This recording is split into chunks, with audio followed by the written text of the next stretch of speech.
Hey folks, we're going to take a look at section 2 of chapter 5 today. And section 2 is subtracting side numbers.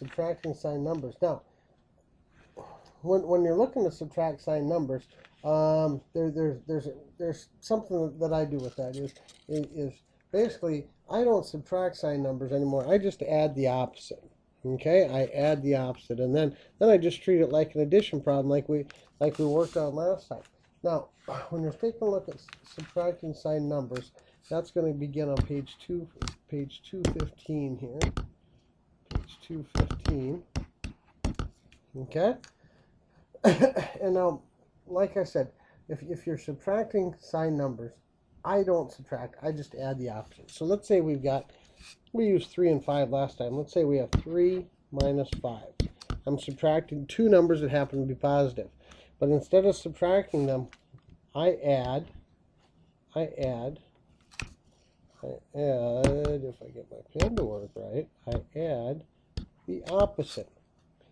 Okay, so now I have 3 plus a negative 5, and we remember from last chapter, well, if the two signs are different, I find the difference between the two numbers, which is going to be 2, and take the sign with the one with the larger absolute value. So my answer is a negative 2. But I just added the opposite. So now you just need to know how to do one thing with that. Let's take two numbers that we would work with a lot. Let's say we have 8 minus 6. Okay, two positive numbers. We know how that works. 8 minus 6. We know that answer is going to be 2. So I add the opposite once again. So 8 and 6. Okay, difference between the two is 2. 8 has larger absolute value, so my answer once again is 2. And we knew that would be 2, but that's what you need to do there. So let's say we're going to look at something like this.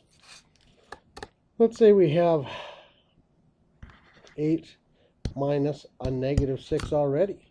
What's our answer going to be there? Well, once again, we don't subtract anymore. We add the opposite. Okay, we talked about opposites last unit 2 with all that. So we add the opposite. So 8 plus 6 is 14. Okay, you just add the opposite with all that. Doesn't matter if you're doing the negatives out front. Let's say we have negative 8 minus a negative 6. Once again, we add the opposite. Okay, two different signs. Difference between 8 and 6 is 2. Negative 8 has a larger absolute value. So my answer is a negative 2 there. You don't have to subtract anymore. You just add the opposite all the time.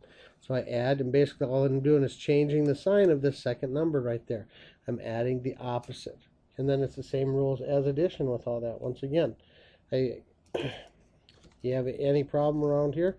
Let's say we've got 12 minus 3. Okay, I add the opposite. I get an answer 9. 12 minus a negative 3. I add the opposite. I get an answer of 15.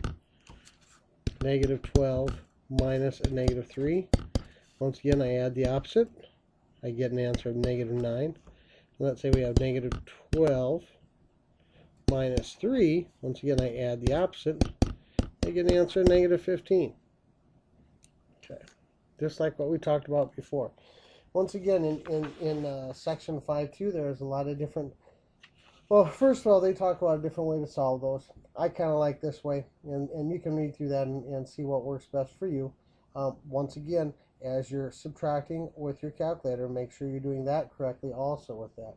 On page 218, there's some different problems you can work there, and that would go up from 1 to 68.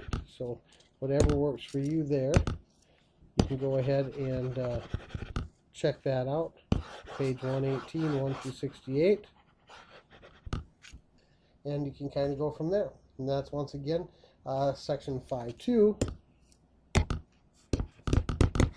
adding or subtracting a subtraction of side numbers.